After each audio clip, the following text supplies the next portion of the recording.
Praise lord. ఈరోజు మన వాక్య ధ్యానం కోసం 2 కొరింథీయులకు రాసిన పత్రిక 4వ అధ్యాయం 6వ వచనం.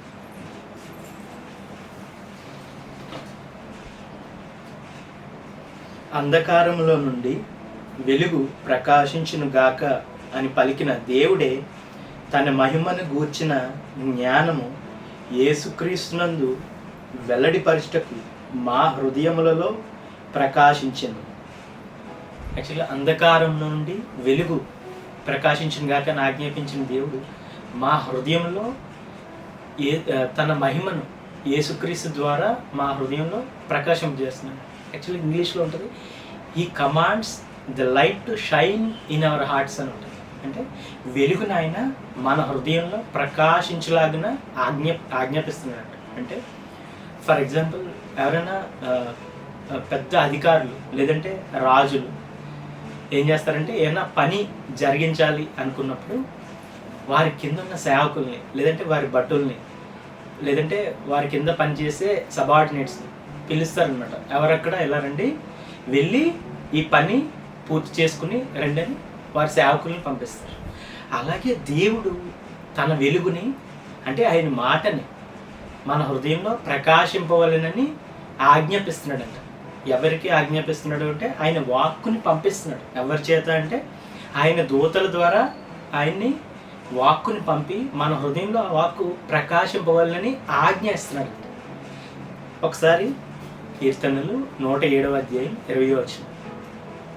ఆయన తన వాక్కుని పంపి వారిని బాగు చేశాను, ఆయన వారు పడిన గుంటలో నుండి వారిని విడిపించాను. ఆయన ఏం చేస్తాడంటే తన వాక్కుని పంపిస్తున్నాడంట. ఎలా పంపిస్తున్నాడు అంటే పలానా వారి హృదయంలో నా మాట వెళ్ళి నా వాక్కు వెళ్ళి ప్రకాశించాలి అని దూతలకే ఆజ్ఞాపిస్తున్నాడంట. సో దూతలు ఏం చేస్తున్నాయంటే ఆయన వాక్కుని తీసుకొస్తున్నాయి అనమాట. ఆయన వాక్కుని తీసుకుని వచ్చి మన హృదయంలో నాటుతున్నాయి. అందుకే యాకోబు రాసిన పత్రిక 1:23 ఉంటుంది, మీ హృదయంలో నాటబడి మిమ్మల్ని రక్షించడానికి శక్తిగల వాక్యము అని ఉంటుంది. సో హృదయంలో ప్రకాశించలాగిన ఆయన ఆజ్ఞాపించినప్పుడు దూత ఆయన మాటను తీసుకొచ్చి మన హృదయంలో నాటుతుంది అన్నమాట. అంటే ఆయన సేవకుల ద్వారా కానీ లేదంటే ఆయన ఎవరి ద్వారా అయినా మాట్లాడినప్పుడు. అయితే ఇంతకీ బైబిల్ అంతట్లో ఆయన మాట ఇది, దేవుడు నాకు ఈ మాట పంపించాడు అని మనం దేన్ని నిర్ధారించి మనం పికప్ తీసుకోవాలి అంటే మనం తీసుకోవాలంటే యాక్చువల్గా సామెతలో ఉంటుంది, ఆయన నోటి నుంచి తెలివిని జ్ఞానము వస్తుందంట. అంటే ఎక్కడైతే మనం చదువుతున్నప్పుడు మనకి దేవుడు ఆయన మనకి అర్థాన్ని వివేచన మనకి ఇస్తాడు. వివేచన అంటే గ్రహించగలిగే శక్తిని మనకి ఇస్తాడు. అది ఆయన నోటి మాట అనమాట. మిగతాదంతా ఆయన మనతో మాట్లాడిన మాట కాదు, కానీ ఆ రోజు మనతో దేవుడు మాట్లాడుతున్న మాట ఏంటంటే ఎక్కడైతే మనకి వివేచన దేవుడు దయచేస్తాడు ఆ మాట దేవుడు పంపిన మాట అనమాట. ఒకసారి 2వ అధ్యాయం 6వ వచనం. యెహోవాయే జ్ఞానం ఇచ్చువాడు, తెలివియు వివేచనయు ఆయన నోటు నుండి వచ్చింది.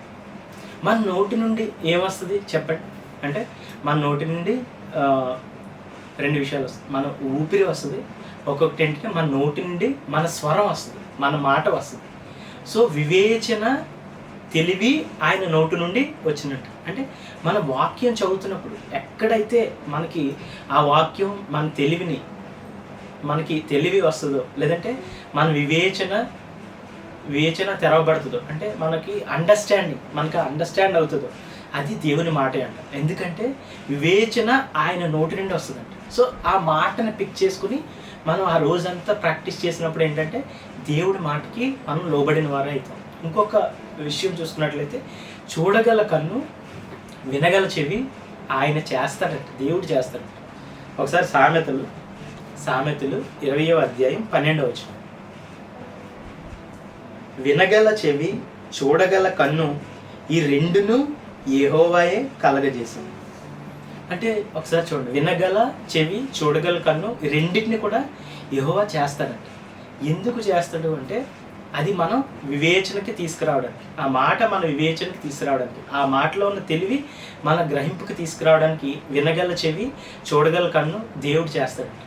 సో అలా చేసినప్పుడు ఏంటంటే ఆయన నోటి నుంచి ఆయన మాట వెలువడినప్పుడు ఆ వివేచనని ఇప్పుడు చాలాసార్లు చూడండి, మనం ఎన్నోసార్లు చదివిన అధ్యాయాలు కానీ, ఎన్నోసార్లు చదివిన ఆ, ఆ, గ్రంథం కానీ, వాక్యం కానీ మరలా మనం చదువుతున్నప్పుడు కొత్తగా ఆ రోజే మనకి ఒక అర్థాన్ని దేవుడిస్తాడు.